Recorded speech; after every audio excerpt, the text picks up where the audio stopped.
Hey guys, Khalid from Cricket Fanatics magazine here today with another special guest here with Siya Sibiya. So, Siya, first let's start off with this lockdown period. How you been, first of all? So it's a long time since we've caught up. Yeah, no, very good, brother. Been a good break. So I'm not complaining about the extra 21 days. I know a couple of people out there are very upset, but I'm quite happy to not be throwing balls. Giving myself a little bit of time to just recuperate and catch up with obviously spending time with my wife, which has been it's been a difficult couple of months since obviously being involved with the SL 19 side in February last year. Um, and it's just been on the road, a lot of time away from home. So good time for family, and just to keep growing.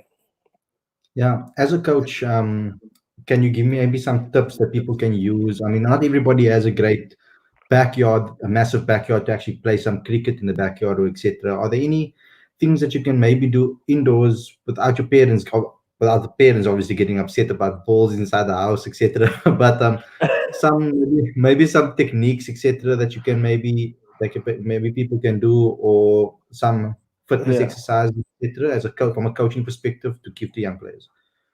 I think look, we started last week. So from a coaching point of view, I'd like to go there.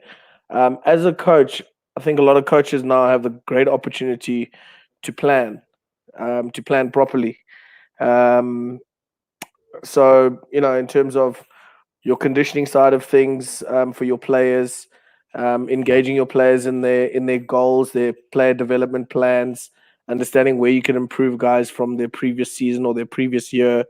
So from an administrative side, as a coach, I think it's a good time to just outline your goals about how you want your players to go about their business, how you're going to plan your sessions, maybe creating a couple of templates that you can work from for your own purposes of your program as a coach and the players that you're working with. I think personal engagement and feedback from players that you've engaged and worked with in the past and in the last season or the last year is very important.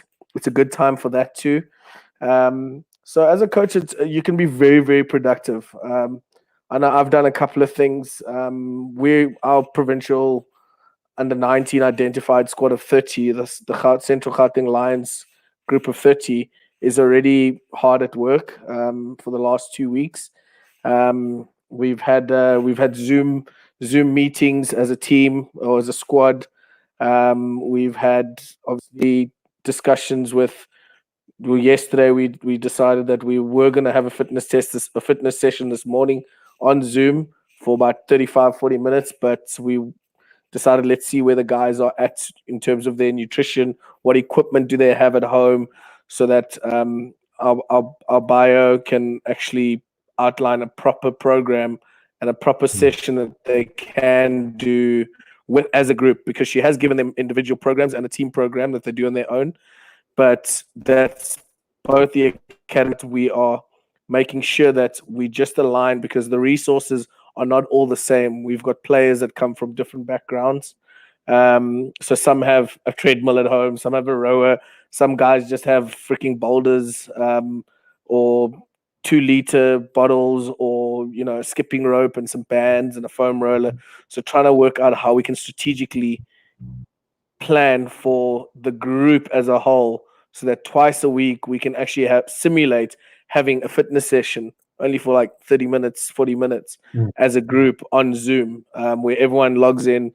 It's a great app actually, because the guys can all get stuck in, and ma'am gets to see what they're doing, and they get to ask questions. They can stop, they can, do you know what I mean? It's very interactive. So we've gone that route. So as a coach, setting up structures that will keep everyone engaged in what's happening prior to getting out of lockdown is very important. Drill wise, I asked my guys to please send me footage from the season, um, or the most recent match that they've played, or the most recent video session that they've had in their primary skill.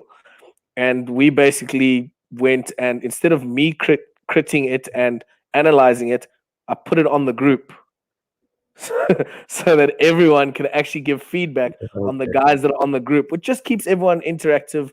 It's a different view, it's a different perspective. Some guys came out with things.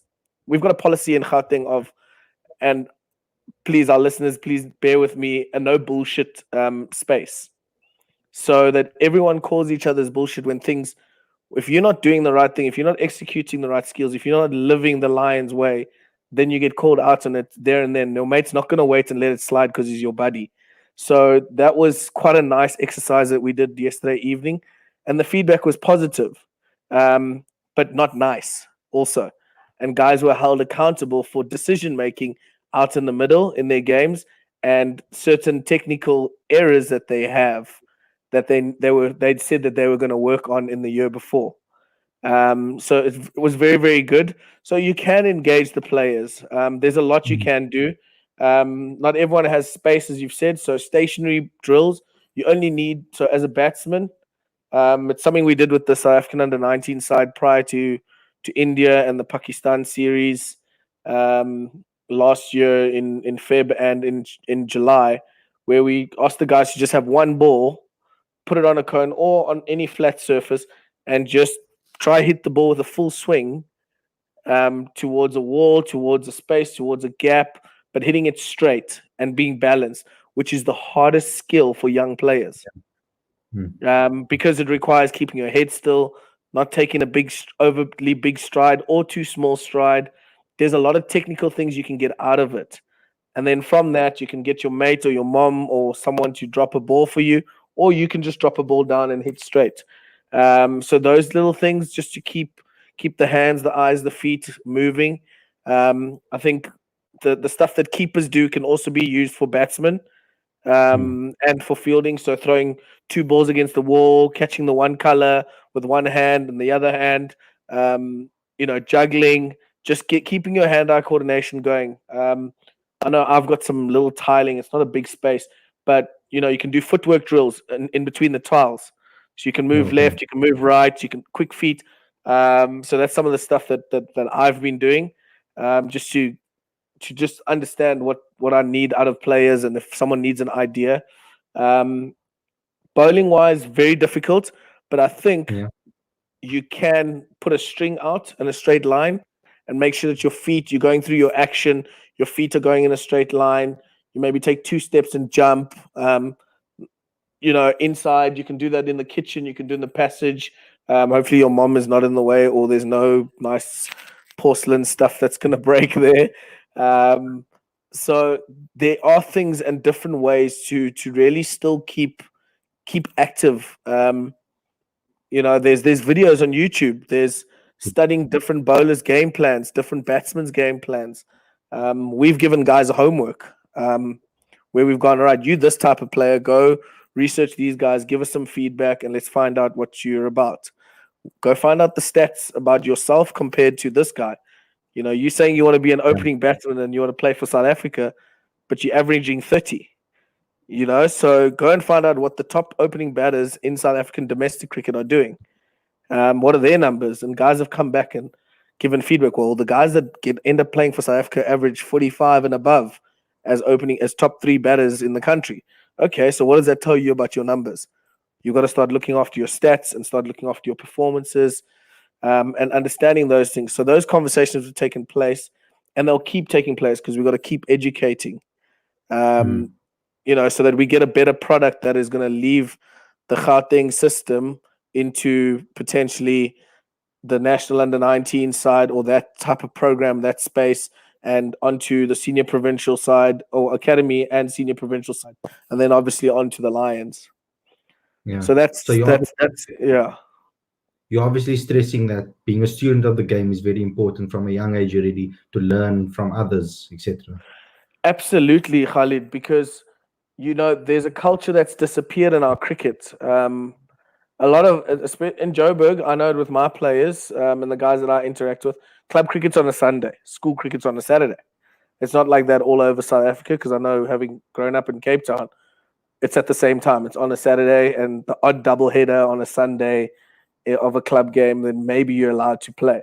as a schoolboy. But in the dressing room, the culture of sitting with senior players and having a conversation, having a cool drink, and just chatting and asking questions is no longer there. It's a very sad state of our young players' development because they don't, and also teams are younger.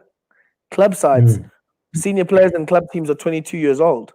You know, when I played, the senior players in the team were nearly 40. You know, the likes of, Aubrey Martin and Nick Preston and those guys. Those guys are 40 years old. They were family men. They understood what they were trying to teach you, and that's not there anymore. So allowing as coaches to facilitate our players' learning and development is maybe I've tried to go that route. So with those Yeah. types of tools.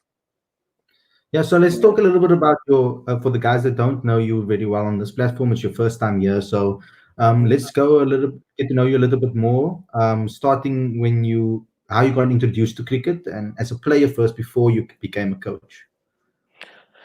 As a player, we're gonna have to go back. A different province, Yeah. primary school, actually pre-primary school. I think it was my last year of pre-primary school. So my background, my family, my grandmother raised me. My mom had me when she was very young, so my grandmother took me on as her child and her responsibility, which is something that's very prevalent and the norm in the black community. So one day I was at school and my grandmother was a domestic worker, so I lived with her on most days, Monday to Saturday, because on Saturday I'd have something, I'd go to a friend or something like that. But we lived with the people that she worked for at the back. Okay. And one day they weren't a sporting family, but one day didn't have a lift, and my friend was having cricket lessons, and they were one player short. So I was just chilling there, freaking messing around, and I was asked to play. I'm actually still friends with this guy. This happened in KwaZulu Natal in Oh, the okay. North Coast. So I was at Umhlali pre-primary and Umhlali primary. And this guy was like, the coach was like, "No, come play. Just we need someone to just stand somewhere." I was like, "Oh, sweet, whatever. I'm not doing anything." So kind of enjoyed it. I'd play with my friends outside of school, but it was one couldn't afford extra cricket lessons because that was like a paid for session type Mhm. of thing, and they did that like twice a week. So I would just mince around and kick a football around or whatever. Didn't go to aftercare. Not my buzz. It was never my buzz. So that's how I got involved in cricket, and then subsequently enjoyed it, and then had a very very amazing coach slash human being in primary school who was our pro coach. He played for Crusaders Cricket Club at the time in Durban North. So he would come to our school, which was in Belita, to Mhm. coach twice a week. And he saw me playing with the guys and he said, "Hey, do you want to play? Are you interested?" And I said, "Oh, I don't know." So guys are doing a competition. It was actually a trial competition, weirdly enough. So for bowlers and batters. So batters had to hit the ball in a certain direction, and straight, obviously using your feet and standing still. And then he threw a couple of short balls, and you'd play a pool. It was very formal coaching, but I didn't know. I had no idea what. I just played with a lot of my friends outside of school, at the beach or in the street, and I had a lot of older friends that also played in the neighborhood. A lot of Indian guys that were extremely passionate about cricket. So that's how it all started, and then I managed to make a B team, which is one of two teams at school. So like under 9B, and then I told my gran I was in a team, and it all rolled. And I went to took me to the second hand store, got some PT shorts and socks, and that's how I got into it. Because generally at the school I would look forward to winter. Yeah. Um, because that was when we played hockey, and I loved hockey. Okay. So that was my main thing. So I didn't enjoy, and weirdly enough, my engagement with hockey was also just as strange. Like it just came to me and I just played. Yeah. So yeah, so that's how it started, and then I moved to Cape Town. The family moved to Cape Town. My grandmother also moved, and then I went to Groot Junior for a year. So Okay. my grade 7 year, because I moved in the middle of the first term. So I missed all that whole shebang about getting into a boys' school. But having played provincial cricket in under 13, as an under 12, I knew guys like Marcel Brachi and Max Poorter. A lot of my friends were at Rondebosch. You know, Okay, guys, good. yeah, guys like Wes Chetty and all those guys. A couple of guys, Carl Lewis, from Sax. So from school tours later on in primary school, I'd I'd ended up in an A team, so went on tours to Cape Town, and so I made those connections and friends when I got to Cape Town. So I wasn't stuck in terms of where I was gonna Mm. how I was gonna play. The standard at the school was not great, so I opted to go to play club cricket at Western Province Cricket Club. Um, I didn't opt for Yeah. it, but I don't know if you remember a guy called Junaid Buffkins. He's a Yes, I do Rondebosch know. old boy. So Junaid's dad, Mohammed Buffkins, who's now still the under 13 selected Western Province, I bumped into him at Pick and Pay in Claremont, and he said, "Hey, I remember you, that boy that played under 13 against." Because the year my under 12 year, my under 13 year we host the 12 year, we hosted under 13 week, and I had a reasonably good week. So then obviously that connection happened, and he was on that tour with the team or with the group as management of some sort. And he said to me, Mm. "Well, what are you doing here?" It's, "No, I live here now." And he's like, "Where do you go to school?" And we got chatting, and my grand was just standing there like, "What the hell's going on?"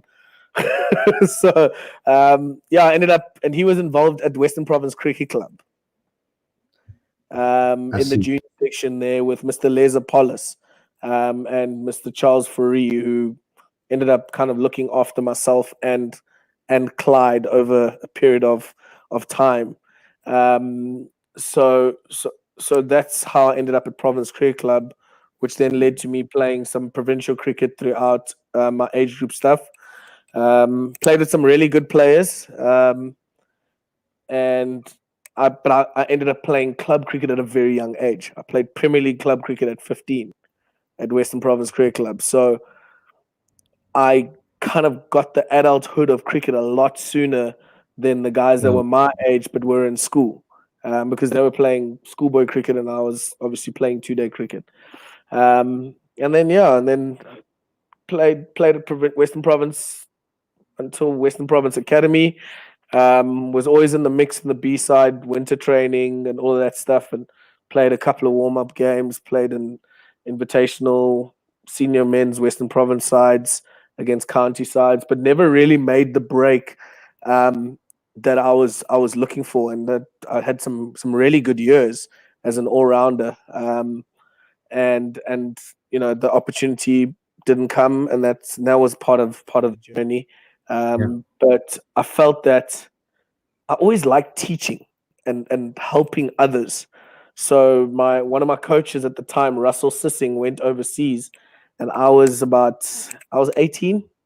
I was in matric in the winter, and he went away, and he was going to do some coaching stuff there, and he left me with a couple of players to make some bucks to coach. So, Travis Muller is actually one of them, who ended up playing for the Cobras and now is in New Zealand. And I think he played SA under 19 at a point. So Travis was one of the guys that I worked with during that period of time.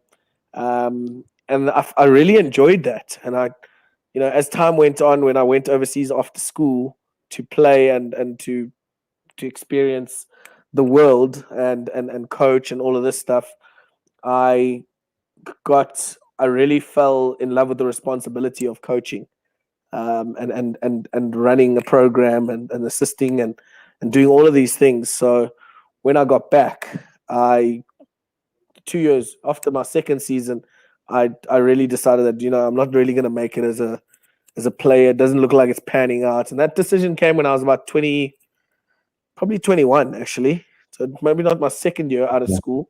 but probably my third and fourth year where I started realizing that I'm playing my best cricket, but I'm not getting opportunities. Yeah. Um, and and it was nothing to do with the system. I just finished. I had my last year of academy, and I wasn't too sure what I was going to do because I hadn't couldn't afford to pay for studying. So I started coaching, and I then obviously got involved at the club with coaching, and then gradually took on a lot more responsibility, a little bit more of a leadership role. And then that's where the journey of coaching actually really sprouted and kicked off. Yeah. So after that, with regards to your coaching, I mean, we know that you had some. Obviously, you had a journey. We went to Western Province. Obviously, the Cobras a little bit, but I wanted to ask you about someone specific. There's not a lot of people, young guys, that he hasn't had an influence on. It's Graham October. I wanted to ask you about him. Did he have any influence on you as a youngster coming through, or as a cricketer, and as well, of course, as a coach? Not so much as a player, um, because I was not necessarily always exposed to Mr. O, but I did have conversations with him. I remember his son Lloyd. Lloyd's a couple of years younger than me, so Lloyd's about 5 6 years younger than me.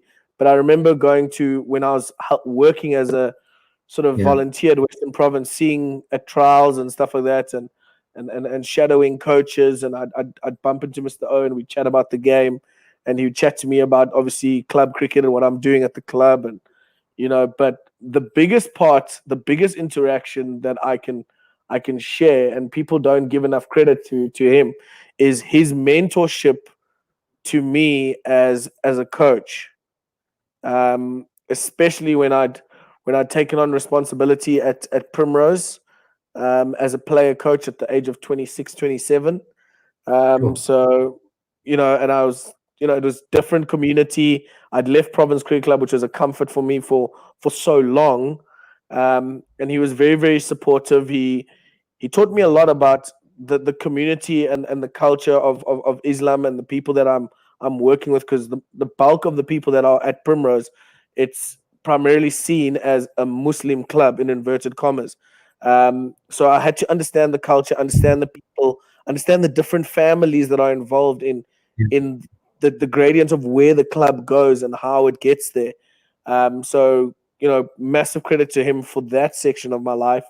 And then just in the probably the biggest journey of my life was him exposing me to because he then became the Western Province, the Western Cape Scout or the Cobra Scout, yeah, and him exposing me to CSA camps, to meetings and meeting people that are involved at a higher level at CSA in terms of cricket, in terms of coaching. I was actually with him when I met my very good friend Lawrence Mahatlane, who's the S19 coach that I worked with in the last sort of year. Um, he exposed me to a lot of stuff, but also at the same time, he helped me grapple with a lot of my coaching insecurities as a young coach, because I still believe that I'm very young as a coach in terms of what I have seen holistically, but I'm not young in terms of my time ahead of where the game is at now, how I do my business. So he helped me a lot on the emotional side of understanding the disappointments, because you know there were some very difficult times in my coaching career while I was at Western Province. You know, there was very big highs and very low lows, and he was helping me deal with the in between stuff and trying to stay as balanced and find an equilibrium to understand that yes, this is what I want to do, because as every young person that I deal with as a coach, um, wants to move up really quickly, mm, and they want everything to happen now. I want to play for yeah, the Lions. I want to play for Western Province. I want to play for the Cobras. But trusting the process of how you're going to get there is never something that we think about in anything that we're yeah, ambitious about. So Mr. O was a father figure, and he still is. We still talk a lot. We still fight a lot. We've helped each other through some very difficult times, as people, as men, in an environment that can be very challenging, can be very volatile. Um, but you know, for me, he is for what kids have now in the Western Province. Um, he is the best in his sphere that I know of in that space. Yeah, Finding talent, identifying it, bringing it to me as a coach and saying, "Hey, here's this bra. What do you think? Can you help him with this?" And he goes and takes care of the ugly stuff, the stuff that no one wants to take care of. Going to the kids' home, doesn't matter where it is, Cape Flats, the township, Bishop's Court, Sea Point. He gets in his van and he goes and he meets the family. He addresses the stuff that coaches neglect to or don't have the time to address, which yeah, is the human being, the kid, the human being, which I think is it's better than being any coach. I think in coaching we're dealing with, and he always says this to me: we're dealing with human capital. You're not dealing with a cricketer. You're dealing with a human being first. So, and it's true. If you think about it, someone's growth, any person's growth, is through understanding their journey first and how they got to where they are and their yeah, struggles before you deal with the skill side. So he's a superhuman to me. I've got a lot of love yeah, for Mr. October. He's everything. He's all personality. He's all forthright and straight up and to the point. So yeah. awesome human being, and I give him a lot of credit for my growth in my journey. In terms of, especially when I was at Western Province, he's a true brother to me. Yeah, because there's the reason why I asked you that question is because he's the reason that I met you and met Coach Lawrence in the first place. So that Yeah, the first interaction that we've had, it was through his introduction to you guys. So guys, yeah, I see you guys coming in thick and fast over here, and there's going to be a lot of questions. We're going to ask the questions a little bit later. I just want to move on from that and go into your time with SA under 19 and the talent that you've seen there and what it's been like to be the assistant coach, what your relationship is like with Coach Lawrence, etc., and the difficult periods that you've had with the team, etc. And are you very, very, what can I say? Are you positive about the talent in the country leading forward yeah, as a feeder to the Proteas side, of course? yeah. Oh wow, that's a brilliant question. Um, my journey with SN19 is probably the biggest, highest honor and privilege that I've ever had, to represent my country in what I do, which is coaching, and at an under 19 level, it's probably for me it's an even bigger honor, because that is those are future stars. Those are future, regardless of the results and the performances in a World Cup. Those guys were phenomenal. They were fighting. They were practicing harder than ever every single day. They were really trying to get better in every series that we had.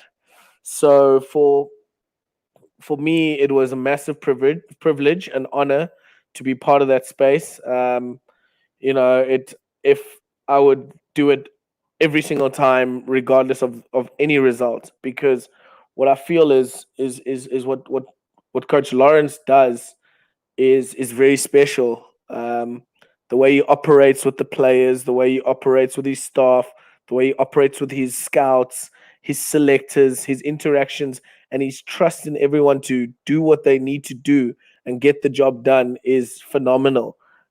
He's a massive personality. He's gentle. He's not as hard as everyone perceives him to be.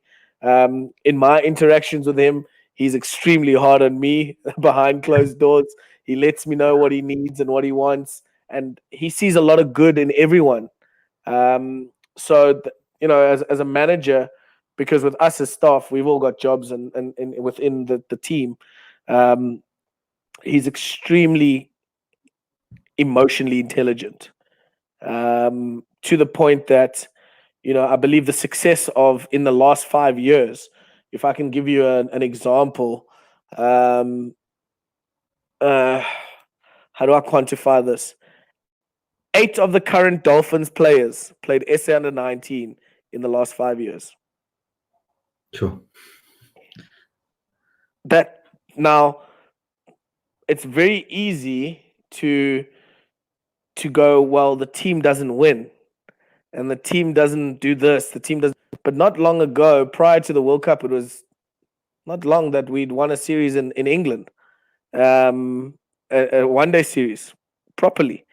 Um, and this group of players found it challenging. It was difficult. We played some really good opposition that we knew were above us in rankings in order to prepare ourselves as best as we could. And we had every bit of support from Cricket South Africa to try achieve the goal of doing very Mm. well in the World Cup. And Yeah. teams go through periods, and it didn't work out. We didn't do as well as we could have, but we didn't. We still ended up in the Super Eight, but just had a bit of a rocky journey. But I would never substitute anything. I would never make an excuse for anything that happened, knowing that from the bottom of my heart, we gave it everything. We had all the support that we needed, and we you know we really at the time felt that we had the best players, and the players that we took on the journey were the players that we looked at over a period of 2.5 years, 3 years, some guys 4 years, because that's how early Lawrence starts his process. He always thinks, you know, Mm. way, way ahead of where we're going to be. So that journey, I would never substitute it for anything. I'm so thankful to Cricket South Africa for the opportunity. I'm thankful to my family for the support, my wife. I'm thankful to, major person, two people, Mr. October, and a very good friend of mine, Victor Macholo, who through difficult times, kept pushing me to believe and to work through a process and to be smart about how I do my business, and it's also helped me evolve.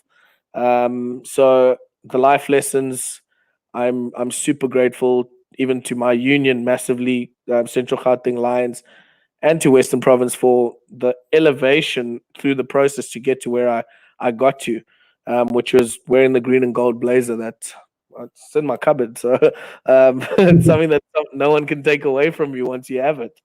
Yeah. And yeah, so I'm very, very blessed and very thankful for that experience. Yeah, because In terms, yeah, yeah, from my point of view, because like you look at it's easy to look at the results and say, okay, cool, the East Night team's not doing well, they're not winning games, etc., and then mm, to jump to conclusions with regards to that. Whereas I've always looked at it differently. I've said that we need to produce one or two or three great players that can, because of the how young the Proteas setup is at the moment and the team is at the moment, we kind of just need to produce a couple of guys into the Proteas setup and then maybe a lot more into franchise system and let them get to that stage where they can play franchise cricket. So we've seen the rise of Marco Jansen. We've seen guys like Gerald Coetzee coming into this franchise system. It looks like they can just go ahead and play in that system.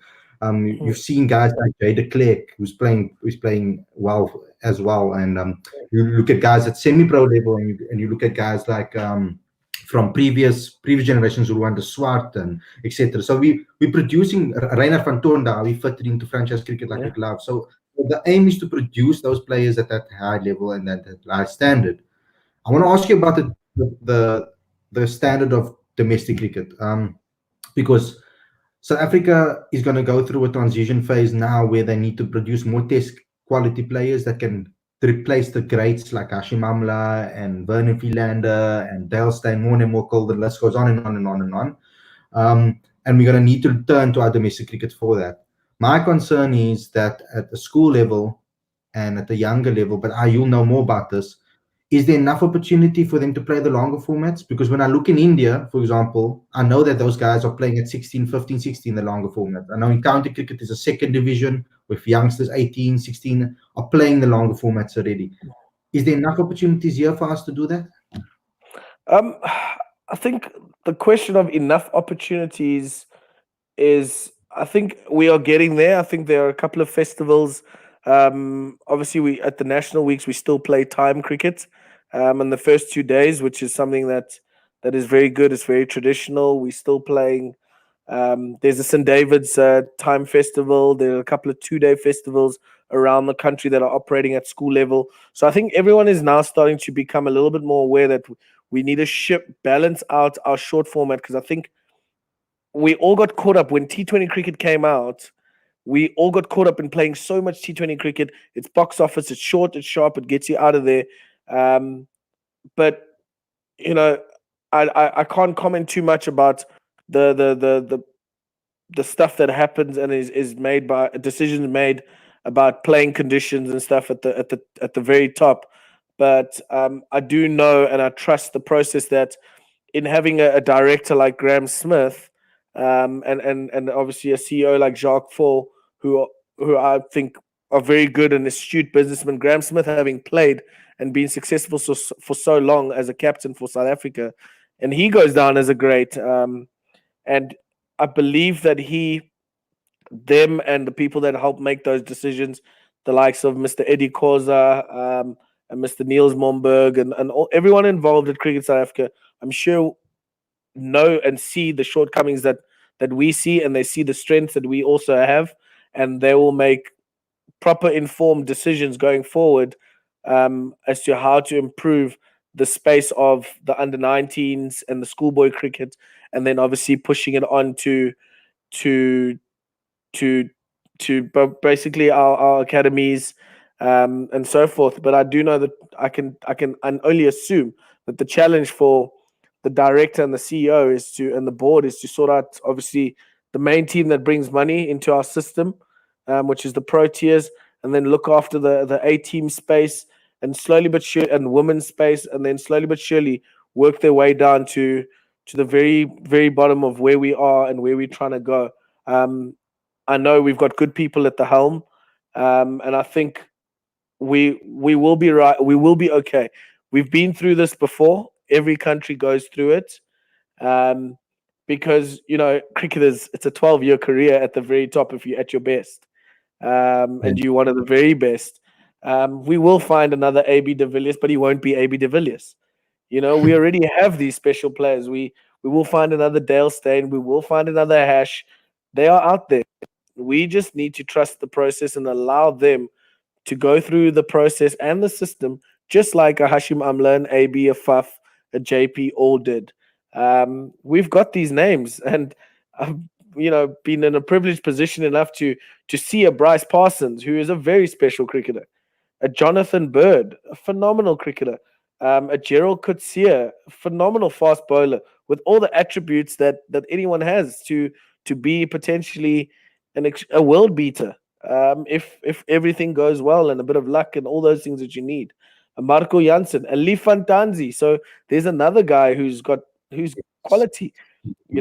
There's I could name so many young players. Ruan Blanche, who can bat Mm, for you from this morning until the end of lockdown, because he is so mentally strong and so resolute, yeah, and he's got the appetite to score big scores. yeah, Just the guys that I've worked with, Luke Beaufort, hell of a cricketer. And they all will come through. There's Tian van Vieren, there's Kanya Kontani, who's got amazing leadership skills and good keeping. He's a good batter. There's a lot. Peko, Odi, there's so many good players that we have. There's Sinet Leshile, Wandile Makwetu. I could name so many that have been through the system that are starting now to sprout. yeah, Cal Verena was in the team that lost 13-1. Dayan Khalim was in the same team that lost 13-1 to Bangladesh, home and away. Vian Mulder was in that same team with Lawrence in the dungeon there fighting and working their way to develop. But they are coming through. We've just got to be, our passion sometimes gets in the way, you know, and in clouds our judgment of where we are in terms of our process.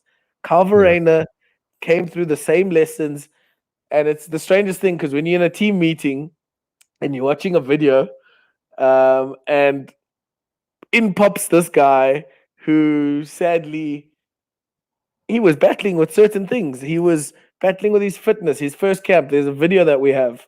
I won't share too much detail, but Carl was not fit. He failed a fitness test. He in his first national camp, or regional camp, and he had to get sent back. And he phoned coach, and he wanted to know how does he do it. This is the year of the Coke Week in Pretoria, St Albans, and I was the assistant coach of Western Province at the time, under 19 side with Mr. Ravens.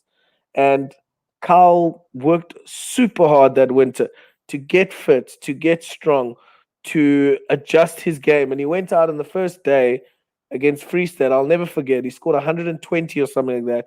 And that was it. That was now we knew that Carl Verena was ready to go. But he hadn't made it. This is what happens in under 19 cricket. He still had to fall again. He then played in that series, those two series against Bangladesh, and he got puck, and he had to get back up and learn and go back to club cricket and amateur cricket.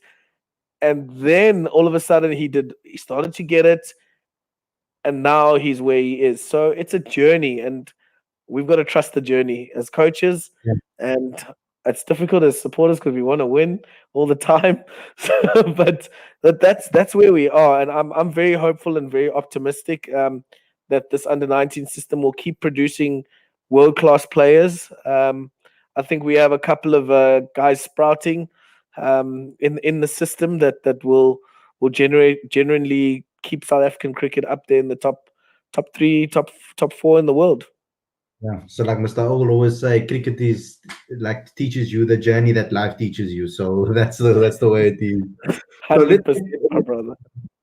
so let's go into the comment sections now and ask some of the questions, guys. Get your questions in now for Coach Siya here. So I'm going to give you Daniel's one first. He says, what do you think is the most important criteria to be a coach? Coaching qualifications, coaching experience, or is it playing experience? Daniel, it's all of them. Um, you need the qualification because there's no way that, if I can give an example, there's no way you can be a surgeon without going to medical school. Um, so that I hope that kind of that analogy answers that. So as a coach, I think you have to go through the level one, the level two, the level three, and obviously on to level four. But throughout each of those stages, there's a reason why you have them. There's different things and different tiers of learning that need to take place. There's different growth that needs to take place as a coach. So level one, you're learning fundamentals, for example, just the fundamentals, the basics, how to teach the skill. Level two, you're learning the advanced skills and how to transfer that knowledge and that sort of thing.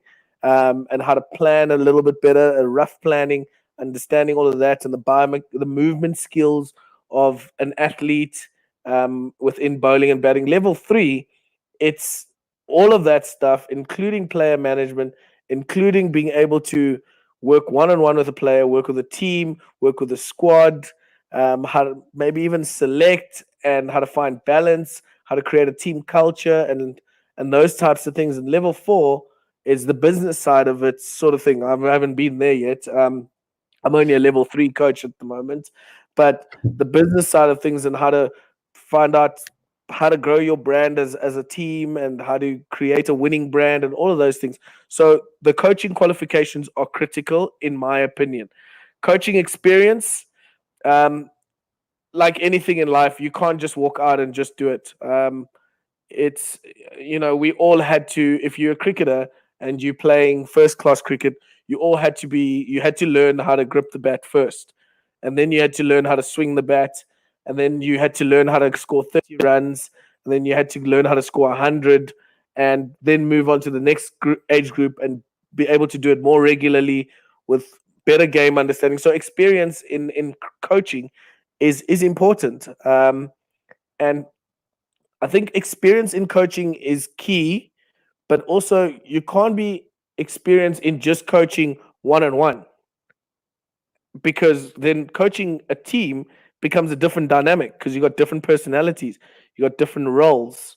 So that also has to be important. There's different sides to your coaching experience that I think if you go through the process, um, you get to understand how the whole picture works. I'm not experienced as a coach in Australia, for example, but I'm very experienced as a coach in South Africa. I know our system, our players. I know our school system. I know our club system. I know our township cricket system. I know our development hubs and RPC system. Our provincial framework system from under 13 all the way to academy. I know our senior provincial and franchise system. And now I've been graced enough to understand what our under 19 national system and international cricket is about. So experience is important. Playing experience, that's a double-edged sword. I don't know, Khalid, if you can think about this, but if you, as a player, if I played, I was never lucky enough, played test cricket, and this is not criticism to anyone that has played at the highest level that wants to be a coach. But my thoughts are if you have played for most of your life, it's been about you. It's about your next contract. It's about your next performance. It's about your next everything. It's about you when you're playing. But when you are coaching, it's not about you. It's the complete opposite. It's about the 15 individuals or 13 individuals or 20 individuals in your squad and making sure that you can find the best mechanism to improve them individually to be able to play as a team. And so that's why I say playing experience is great. It is. I played a bit. I was. Some people might say I could play a bit. Some people might say I was absolutely rubbish. Just depends which side of the fence you're sitting. But having played the game, it helps you. You can't be a bookworm and go coach cricket. You know, you can't have studied every manual to go play cricket. You have to have a feel. Also, so playing gives you that feel. So it's again, we're speaking about cricket, which is a very subjective matter. Hmm. Um, but I think all those things are very important. Jose Mourinho never played Champions League finals, but he's one of the best managers. Jurgen Klopp was good, but he never dominated world football. He wasn't a Pele. You know, Pele is probably he's not even interested in coaching. Maradona tried his hand and he was great, but he wasn't a great coach. It's about people management and it's about managing the space around you and planning accordingly and all of those things. But I think you can gain those things if you really have the love for coaching and it's not about you. Yeah, That I hope that answers Daniel's question. definitely does. So let's go on to the next one from Emily Norris. I think that you've coached her a little bit. So how does it feel to be famous? She says. Oh wow, Em. Thanks for the smiley face also. Um, I'm not famous, Em. I'm still the normal guy that used to throw cricket balls at you. But I'm thankful if you think I am famous. Cheers for that. So we got one here from Craig Sturton. Who's the best or most talented player you've coached or worked with? I've taught Craig Sturton. Not so much Em. um, Who's the best player I've coached? No, I can't answer that to be honest with you because each and every one of the guys and girls actually, because I have coached ladies, Yeah, are all gifted in their own unique way. The weirdest thing about cricketers, it's not weird. The most simple thing about cricketers, they just like human beings, like babies when they're born in an incubator, if you know what I mean. In a hospital, all those babies are there. They all look different. They all weigh different weights. They all have different eyes. Some have hair, some don't have hair. So to go out and say outright who's the most talented player that I've worked with, it's very difficult. But I have worked with some really special players. I don't have a top five because I'll end up insulting some of my players. And yeah, but I try to just use whatever it is that they have as a strength to make them better and just try you sort of yeah. work around the weaknesses and improve in all the areas that they feel are best for them. I hope that helps you, Craig. But Yeah. Craig, I did coach him cricket, so a little bit of Rondebosch. So I should have said Craig. So we got another one in here from Clinton from Ireland. In this era of the game, do you think being versatile in terms of the role you play in a team is important? Clinton. Okay. Yes and no. And again, I don't want people to misunderstand. These are my opinions. They're not the views of Central Gauteng Lions or Cricket South Africa. Um, what I'm saying, in my view, in the you do need to be, because you want to play all formats as a player. Ideally, if you want to play for South Africa, it would be nice to play all four formats. But it's okay to be a test player. I mean, for example, Dean Elgar plays test cricket for South Africa. Domestically, he plays 1 day cricket and 4 day cricket, and he tries his hand at T20 cricket. Um, and I don't think he's bad at all. But you got to always be looking to expand your game. I think your role, the role part, is very difficult, because I always try to educate players to understand what the gap in the market is. Sure. If that makes any sense. I don't start with that in the first conversation, but you got to understand what the gap in the market is. What is going to make me selectable? So, weight of runs. Okay, where am I scoring my runs? How am I scoring my runs? Against who am I scoring my runs? And how consistent can I be scoring runs at scoring runs in that position? If I move to another position, teach myself to understand how to play in that position so that I can still perform in that role. So when a coach picks a team, he goes, well, that guy's batted up front and opened most of his life, but hey, geez, he's also good enough to bat at 6 for us because he's really good against spin. So you can upskill yourself in skills, but I don't think your role needs to change in your mind about how you go about it. You just need to be adaptable depending on where you selected and what the situation of the game tells you. I don't know if that answered it. That does answer it. Thank you so much for that. Yeah. So, Siya, thank you a lot for this interview. It was really insightful. It was really nice getting to know you. Just to sign off, can you maybe give a message to the Cricket Fanatics fans and the guys that have asked for me to put you onto this platform? Guys, thank you very much for the support.